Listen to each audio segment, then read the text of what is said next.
Welcome to Deeks Techniques. This week, I'm going to show you how to take scanned pencil sketches and turn them into digital ink inside Photoshop.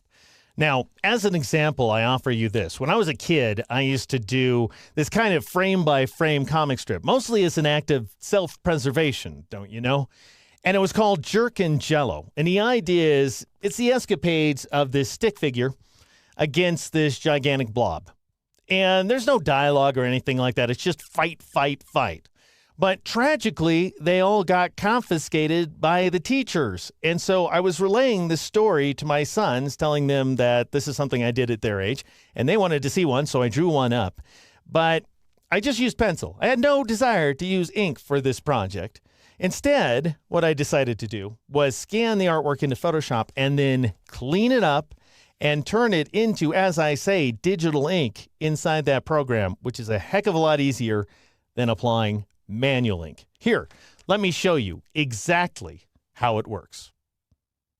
Just so you can see everything on screen, here's the original version of the scanned pencil sketch, looking just awful with all kinds of garbage in the background.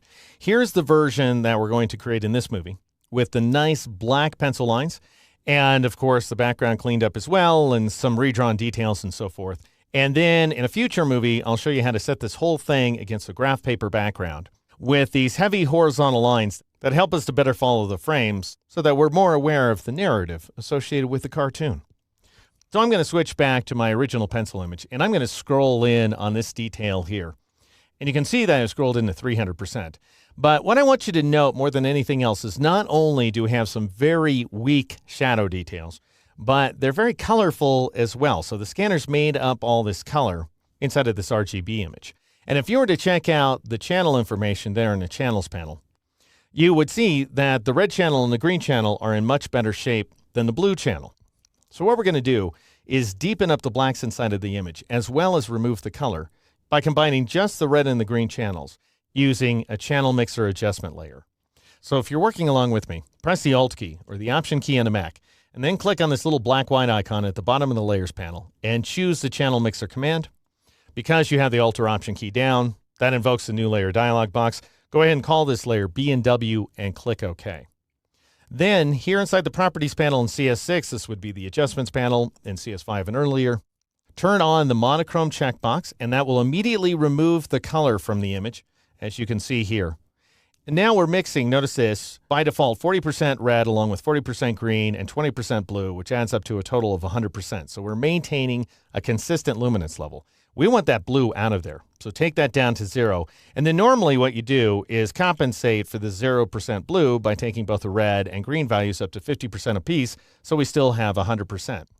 But what I want to do is darken the darkest colors, which are currently gray. So I'm going to crank this constant value down to negative 200. So now we have 100% minus 200%, so we have negative 100% luminance, which leaves the entire image black. What we need to do is add that 200% across the red and green values. So we'll split it in half and turn red into 150%, so we're adding 100%. And then we'll turn green into 150% as well. And now we've brought back our whites and we've made those grays nice and black. That's the way you do it when you're scanning a very low contrast pencil sketch. If we were working with a pen and ink drawing, these same values would still work, although you might want to back them off a little bit.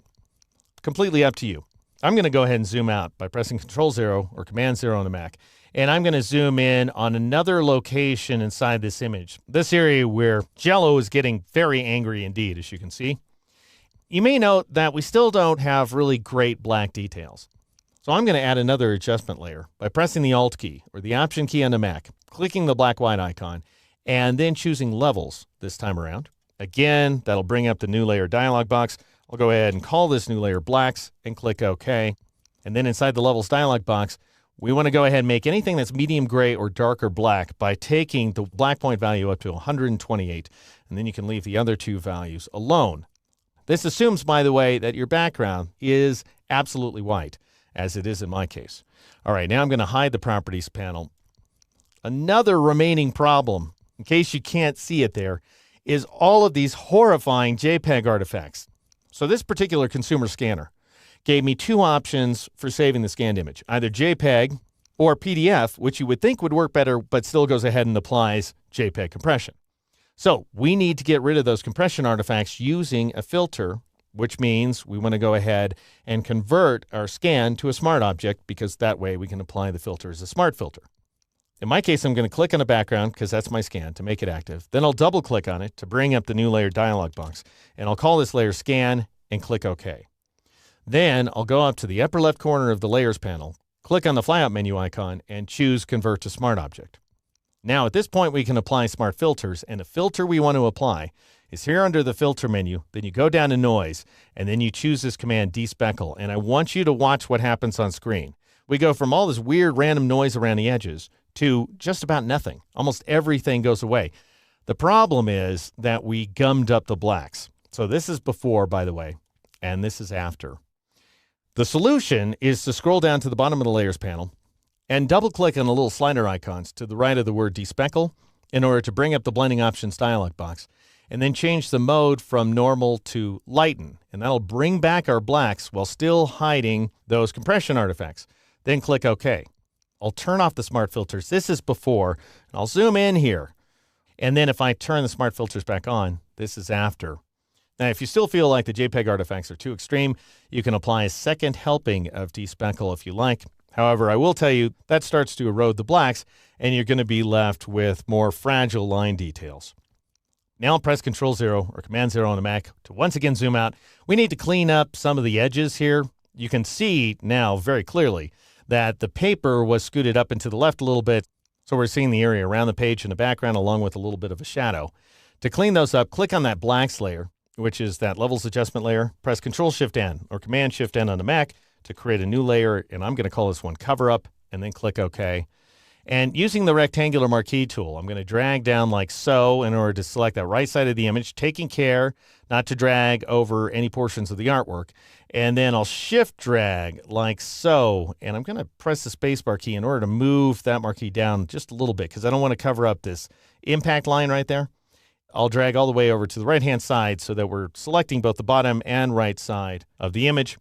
I'll press the D key to make sure my background color is white as by default, and then I'll press Control Backspace or Command Delete on the Mac to fill that area with white.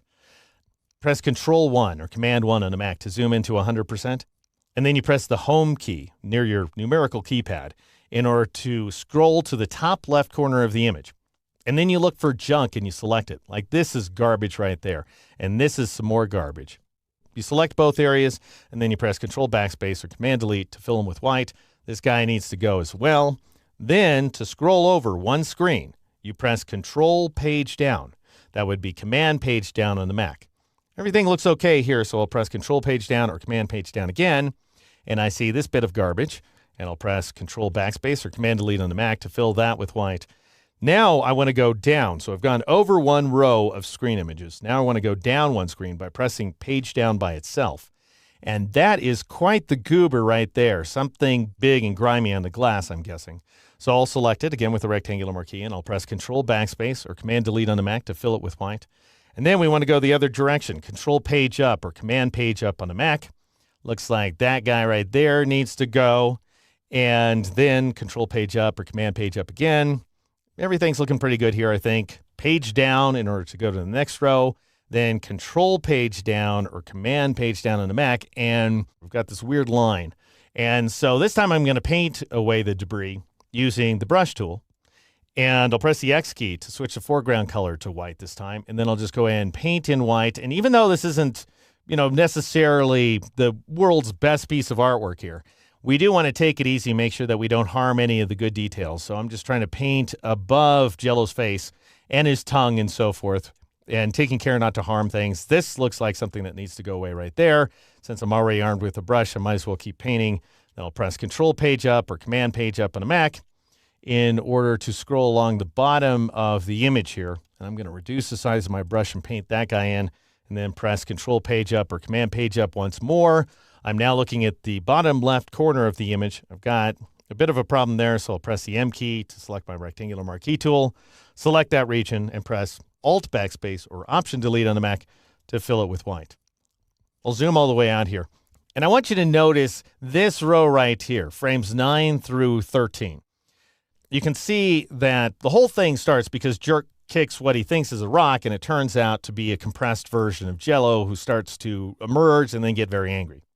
And I felt like this area right here, he just looks like a crumpled up piece of paper. So I went ahead and did a little bit of hand drawing in order to fix things. I'll go and zoom in on these details here. If you turn on a couple of layers higher in the stack, there's hand erase, which is a layer of white that I just brushed in. And so I brushed inside of these crumpled up Jell-Os there in order to cover up the faces. And then I created this redrawn details layer in which I painted with black in order to add some new details, as you're seeing here. We can see more of the face. My point being that you can make any kinds of modifications in Photoshop to your artwork that you want. Notice also this guy right here, this Jell-O, the right half of his face was initially missing. If I turn off redrawn details, you can see that he got cut off right there. And that's because actually I just didn't draw him. I ran out of paper at that location. So I'll go ahead and turn redrawn details back on. However, I'm not happy with his eyes. They could be in better shape. So I'll just go ahead and draw those in front of you so you can get a sense of what's going on here. And I'm going to do so using a Wacom tablet. So I'll start off by clicking on hand erase because I want to paint away the details first. White is my foreground color. I'll press the B key to switch to the brush tool, and then I'll just go ahead and paint in white like so in order to paint away that weird thing underneath his eye. And we want to paint back some of the eye there. Then when I want to paint away this area inside the eye, and then paint this thing away underneath his eye so that we have some cleaner details. And then I'll switch to redrawn details. That's the layer of black paint. And I'll press the X key so that I can paint with black this time around. And I'll just go ahead and draw some lines under his eyes like so. So he's still terribly vicious and angry in the whole number. And of course, Jerk is just scared silly over here. If I wanted to do a better job on Jerk, I could like paint in his head so he doesn't have a hole in it. But I actually find that sort of scribbly drawing style to be charming. So I'll just go ahead and leave that alone. And then I'll paint in a bigger eye right there. And then I'll just go ahead and press the X key while the redrawn details layer is still selected. And I'll paint in a little bit of white at that location. That's probably a little too much highlight. So I'll press the X key to switch to black again and paint some of that highlight away like so. And then I'll add some furrows to his brow. All right, now obviously you could spend some more time cleaning up your artwork if you want to, but at a certain point, you will reach a point of diminishing returns. And there is, of course, the idea that if you paint too much inside of Photoshop, you might as well have painted the entire artwork that way. All right, I'll go and press Control-0 or Command-0 on a Mac in order to zoom out. Press the F key a couple of times in order to switch to the full screen mode so that we can see the entirety of the cartoon, at least from frames 1 through 33. Who knows what ends up happening after this point? Now, if you're a member of the lynda.com online training library, I have a follow-up movie in which I show you how to take that cleaned up digital ink and set it against a kind of graph paper background with these horizontal lines. And notice if you look closely, the graph paper is showing through Jell-O's white fills. So it's an enormously customizable effect. If you're waiting for next week's free movie, I'll show you how to make spirographs once again, but these are drawn with one continuous line, and you can go completely crazy with them and ultimately integrate them into very sophisticated designs indeed. Deke's Techniques each and every week. By golly, keep watching.